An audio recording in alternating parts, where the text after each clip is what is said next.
didn't want to wake you up, but I really want to show you something.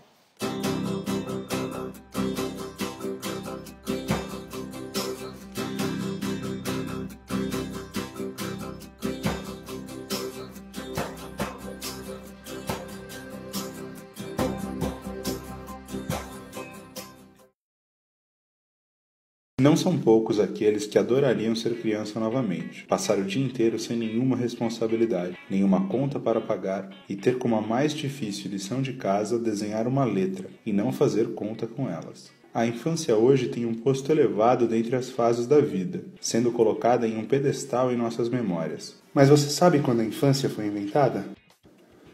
Nós temos a tendência a naturalizar certos sentimentos que foram socialmente construídos durante as revoluções industriais e o início do período conhecido como modernidade. Um exemplo é a ideia de amor incondicional que as mães devem ter com seus filhos.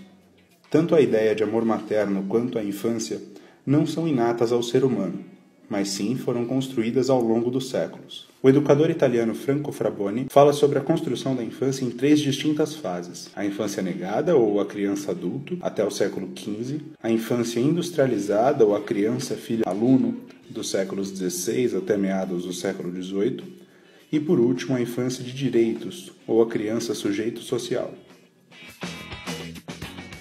Até aproximadamente o século XV, segundo o historiador francês Philippe Carrier, em seu livro História Social da Criança e da Família, a arte desconhecia a infância, o que demonstra uma falta de espaço na sociedade medieval para os mais novos. Quando representadas, as crianças se assemelhavam a mini-adultos e muitas vezes tinham as mãos dadas com representações da morte, em alusão à alta mortalidade infantil. Se conseguissem chegar aos 7 anos, eram introduzidas ao mundo adulto sem nenhum preparo para que, junto aos mais velhos, aprendessem as profissões que teriam quando crescessem. A escola, que era reservada à formação dos clérigos, não tinha como função a instrução da criança. Na Idade Média, não havia termos que fossem exclusivos para as crianças. O próprio termo criança já chegou a ser usado para designar soldados. O sentimento mais presente em relação aos mais jovens era o da paparicação. Não é difícil entender que sentimento é esse. É o mesmo que você tem quando vê essas fotos. A grande preocupação existente era ter filhos para que esses cuidassem dos pais anos depois. Isso não significa ausência de sentimento com a criança, mas, devido à alta taxa de natalidade e mortalidade, a criação de laços afetivos era prejudicada. O início da descoberta da possível alma infantil ocorre quando, por volta de 1490, os padres locais passaram a não aceitar que as crianças morressem sem o batismo. Para isso, as crianças que morriam sem essa unção eram ressuscitadas para que recebessem-na e logo depois faleciam novamente.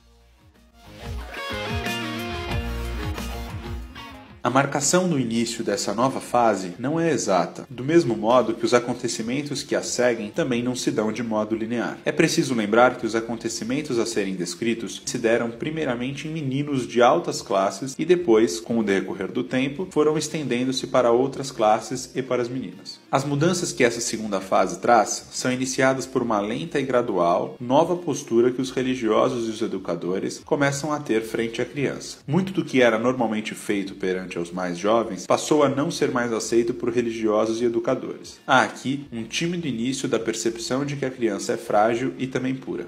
Os moralistas, que se iniciam no século XVI, são os que dão força para o discurso de defesa da pureza infantil. Mas eles, que têm esse nome justamente porque criticavam os costumes da época e que são a corrente que culminará no iluminismo, tinham uma abordagem um pouco diferente, já que tinham a preocupação e o interesse no psicológico infantil. Começa então uma campanha de abertura das escolas para as crianças, de modo a enclausurar os pequenos nas escolas. Isso era para que eles tivessem menos contato com o mundo adulto e pudessem ser preparados para ele. No início, essa iniciativa ainda era um pouco falha, já que dentro das escolas não havia separação etária dos alunos. Já no século XVIII, 2 fatores são decisivos para o fortalecimento da ideia de infância. O primeiro, a Revolução Industrial, que iniciada nos meados dos 700, formou a família moderna. Com o advento das indústrias, criaram-se 2 espaços: a casa, onde fica a família, e a indústria, onde fica o trabalho. Essa separação levou a um fechamento do núcleo familiar que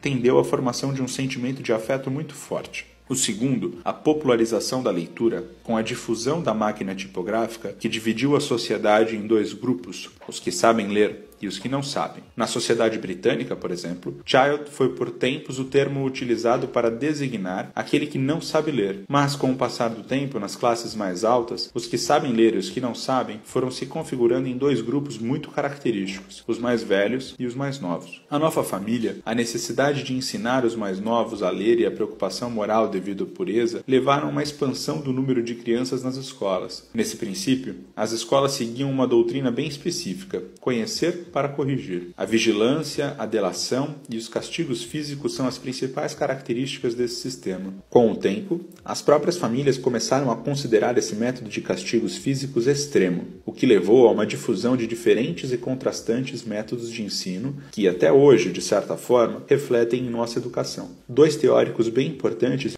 foram John Locke e Jean-Jacques Rousseau. Locke acreditava que a criança era uma folha em branco e que esses menores absorviam passivamente o conhecimento. Também acreditava que as crianças não tinham motivação natural pelo aprendizado e que, portanto, a criação de jogos educativos é essencial para que os mais jovens se sintam convidados a conhecer. Para Locke, os castigos físicos, embora não totalmente dispensáveis, poderiam tornar um menino em um adulto medroso e frágil. Já Rousseau, precursor na pedagogia, afirmava que a infância se dava em diversas fases de desenvolvimento e defendeu que a criança deve ser educada em liberdade. Ele condenou o método da memorização e da repetição de conteúdos e afirmou que a educação deveria preservar o coração livre do vício e o espírito do erro. A diminuição da mortalidade infantil também foi decisiva para o fortalecimento do sentimento em torno da infância. A menor mortalidade e natalidade, resultado do êxodo rural, das melhores condições de higiene e da menor taxa de infanticídio, resultaram em menos filhos por casal. A população, de pouco em pouco, vai aderindo à nova ideia de infância. Os retratos infantis são proliferados quase exponencialmente e podemos ver que os adultos tentam adaptar seu mundo para os mais novos. Um exemplo é a criação dos contos infantis, que nada mais são do que releituras dos contos populares. A história da Chapeuzinho Vermelho deixa de ser uma história sobre uma menina que escolhe ir pelo caminho das agulhas ao invés dos alfinetes, e no fim é devorada pelo lobo. Torna-se um conto sobre uma menina que, por desobedecer à mãe, é devorada pelo lobo, mas é salva pelo lenhador, que não existia na versão original. As novas histórias com esse papel educador devido às suas morais mostram a preocupação em preparar e ensinar a criança sem ser pelo modo prático. Mas a infância, nessa fase é relativa, pois apenas tem esse novo tratamento os que nascem em famílias mais ricas, principalmente, e que vão para a escola, o que configurava uma pequena porcentagem.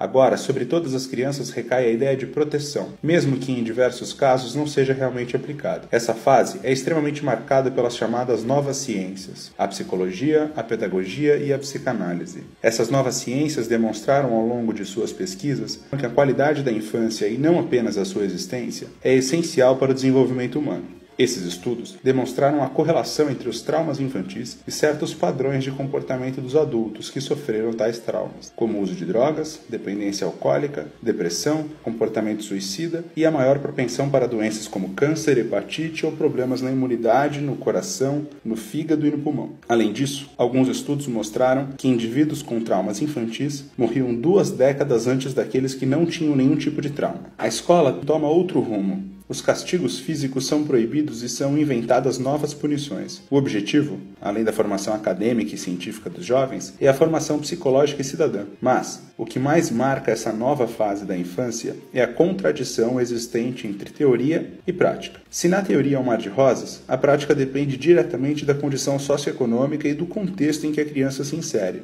O que vemos como principal mudança na prática como um todo é a proliferação de movimentos em defesa e preservação da infância dessas crianças.